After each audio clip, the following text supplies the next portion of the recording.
For those that have been watching my videos, you gotta realize that I'm looking forward to seeing a Pacific campaign in Enlisted. Heck, why else would I make so many Pacific videos? However, as the Pacific campaign is slowly being planned out at Enlisted headquarters, I am a little bit afraid for the Pacific. The reason is simple. Looking at how Stalingrad performed, and seeing that Pacific is a more ambitious campaign, it is not hard for me that this can easily turn into a disaster for Enlisted. If the Pacific fails, Enlisted might fail as a game. However, as the Pacific succeeds, Enlisted might do very well in the future, and judging on how Enlisted is doing right now, I believe that's actually the case. Needless to say, the stakes are high for Enlisted, and looking at their last campaign, I'm honestly a little bit worried. That said, I'm gonna try my best to suggest some changes, not only from me, but other members from the community who have either direct messaged me or have been actively talking to me on my Discord. And speaking of Discord, this video has been possible through the friends at Discord, so if you haven't liked, subscribe, and joined the Discord, I highly suggest that you do that. But that said, let's get started with how to not fail at the Pacific campaign. The first thing that I suggest is of things not to do, because that is my suggestions, is to put the Pacific under a paywall. In other words, do not put the Pacific under a paywall in which what you did to Stalingrad. Make half the levels paid only. This is the biggest no-no for the Pacific. Please do not do this. The Pacific will not be fun if half of the weapons are behind a paywall. People are literally gonna leave the Pacific and probably enlisted entirely. So please, don't do this. And the reason for those that are wondering is Enlisted is not big enough to do this. It's not like War Thunder, and for the time being, it should actually restrain itself from getting money grabs. And that said, next we have the progression. Please do not give semi-automatic rifles to the Japanese. I'm actually surprisingly fine with the progression as of it's right now. It's not going to be good, but it's not going to give us a 100% underwhelming campaign. For Enlisted should restrain itself from giving us semi-automatic rifles, especially considering the fact that it's Guadalcanal, and most of the weapons were Springfields and Arasakas. So please, do not give us semi-automatic rifles. They weren't arriving yet, and only the M1 Grands arrived on Guadalcanal via the army troops. So please, do not give semi-automatic rifles to both sides. Next we have the basics, and when I mean the basics, I mean the basics. Case in point, release the Pacific on Xbox the same time you release it on PC. Do not make a mockery of yourselves on what you did in Stalingrad. Please, do not do that. Give the Japanese accurate voice lines, give them historically accurate uniforms, and every time I have to say this, I feel like I don't need to say this because considering the fact that Enlisted is a pretty well-off game, just by first glance, Enlisted shouldn't have these bug problems, at least not this many. But I honestly have to ask Enlisted to curve their historical accuracy up and other basics like bugs, mods, and even, in some cases, releasing stuff on time via Xbox and PC. So please, Enlisted, do your job carefully and we will be happy. Although I can ramble on my thoughts, I do have some other content creators who I do want to mention for this video who I actually talked to. Now, obviously, some of these names you obviously have heard of, because some of them have their own full-fledged YouTube channels dedicated to Enlisted, and most of them are all content creators for Enlisted. So let's get started with the first one.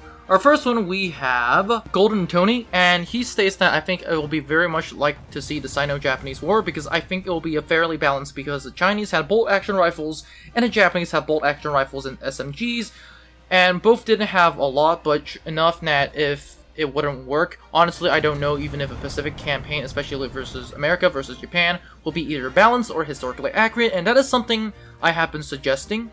So that's pretty good, because like I believe a Sino-Japanese campaign will work very well for Enlisted. Next we have Zacharoni, and here are a few things that I like to think of immediately. These are Johnson LMGs, Lung landmines, underground tunnel maps without planes, and bayonet charges, Type 11 LMG, Type 99 LMG, Sherman with a bloody flamethrower, and some sort of ability to burn away foliage, brush, and a katana. Honestly, these are some of the stuff that I think of when I think of the Pacific, and I hope most of them are there. Next we have Major McDonald's, and he says, honestly, I'm not sure a Pacific campaign is a good idea, by the way. I rather prefer they focus on something else and improve the campaigns they have already done, or do a Japan versus China campaign. And then we have Quadros, which is, does not releasing the Pacific until progression is better count, otherwise canister shells. Stewart's has a terrible HE shell, so basically they can make the cannon a shotgun, and they basically shoot into the jungle, which I don't know if it's historically accurate, and I think this is 99% sure it was true. enough, but let's start.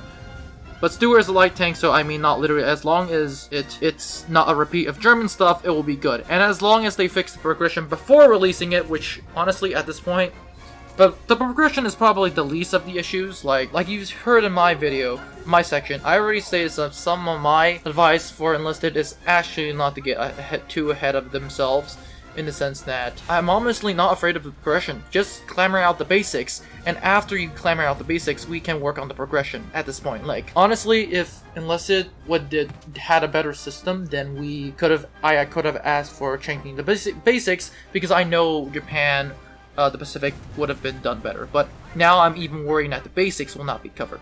Next we have JDosser, and he says, I think the Pacific will be a good idea for the game. However, it would only work if the Pacific is split up. There's only a map present for the Pacific in the files, so I'm guessing it's going to be split. As for a split, I have it split for 2 campaigns. Early War, Pacific and New Guinea, and Late War, Okinawa and Iwo Jima, which allows for more equipment. For Early War, allies could be Australia and New Zealand with Jungle Carbine SMLEs, Owens Gun, and Austins, and Early War American guns coming late, and the Japanese will have mostly Arasakas and brought German SMGs in the Early War, with weapons like the Type 100 coming later. For Late War, it will mostly be Normandy allies versus Late War Japan. It will have a Berlin feel with the Japanese. Gameplay-wise, the Japanese had a unique doctrine of combat, so they can incorporate some unique strategy. One example would be the Banzai Charge mechanics, which one player, similar to Artie, can lead a Banzai Charge, and a lot of AI soldiers spawn, which could be interesting. For the progression, the only thing I can say is that I hope it will not be a Stalingrad, both the paywall, which got a lot of people, me boycotting the game, me too, and the insane amount of XP. If they do the XP, they should make at least 2 XP, or 4 or 8 XP. People can blow through the campaign and never touch it. And for the love of God, they should leave the locking weapons behind the paywall of Stalingrad. That is something that I absolutely have to point out. Do not lock the Pacific weapons under a paywall like Stalingrad. That was reason A to Z to why Stalingrad flopped the way it did. They need to look at Stalingrad and reflect on it, which is what I've been saying, and see what they felt in short and scrap.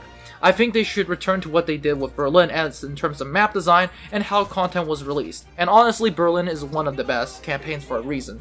It could help with another campaign idea if Team Fortress 2 does well, but seeing some community maps being made into official maps, I'm not talking about those meme maps, but one that fits the campaign, releasing 3-4 maps a campaign will help make the game less stale.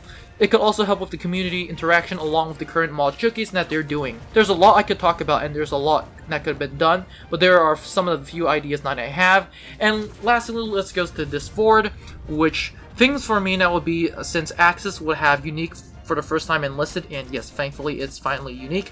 I hope the weapon won't be Lend-Lease from Germany or their allies during the time, and at this point, if they do that, there's going to be massive problems for Enlisted. I'd like to see the Pacific have unique things until maybe level 15 or 25, if level 25 will be its launch cap. I like how Berlin, Tunisia, Stalingrad was, then hopefully there was something for the Japanese. There really wasn't not much weaponry in the year for the Pacific, but in terms of vehicles, there are love of God, no full access paths for this campaign. Most important thing will be do not unlock any Axis infantry weapon behind a premium, since they need to get all to be worth into the 26 campaign levels. Obviously, low edit Normandy weapons will be ported over the allies, so their weaponry is not a concern, but if anything on Axis is paywalled, terrible decision, which is really going to be a terrible decision. So to recap, most of these content creators really do not want a paywall like Stalingrad, which is what I've suggested, because please, do not do that. Honestly, do not do that. I do not know how many times I have to say, do not do a paywall like Stalingrad. I understand why they did it in Stalingrad, in the fact that they want us to give their money, and maybe because they want to give a faster progression. But if you want to give us a faster progression, you can give us a premium pass, and at least at this point, premium is fine. Premium is more than enough to get you through. Like, to enjoy the game and play it through, premium is fine. So, honestly, like, having the entire campaign blocked behind a wall is not needed. I swear to God, it's not needed. Don't do it, or else Pacific will be another Stalingrad where it crashes. But that said, this is all for the Pacific. With all of that, I believe we're almost at the end of this video. For those who haven't realized, I'm keeping my things, the things that I suggested, like give semi-automatic weapons, do not put Pacific under a paywall, and just sort out the basics. I'm keeping those to the very minimum because at this point, I really have a lot of doubt in the Pacific in its accomplishments. Obviously, I'm the first one to hope that the Pacific can do extremely well because I made a lot of videos on that, and I do want to see the Pacific doing extremely well. Why else would I make them, once again? But that said, if the Pacific is launched with all these issues or other game-breaking issues, I believe Enlisted is going to be in a very tough spot, especially for the future. And once again, guys, do not have your opinions too high. Do not have your hopes too high because that's what I had for Stalingrad and it came crashing down. Obviously, the Pacific is something different, and I honestly hope that Enlisted can do very well for Stalingrad. But that said, guys, this is how the Pacific should not fail. These are my suggestions for the Pacific. Do not forget to like, subscribe, and join the Discord, and I'll see you in the next one. Now before you leave, I would like to thank you very much for watching this video. I would be honored if you could like and subscribe to the channel. Remember, more videos are coming out, so it is a good idea to click on that notification button. Anyways, have a great day and I'll see you in the next one.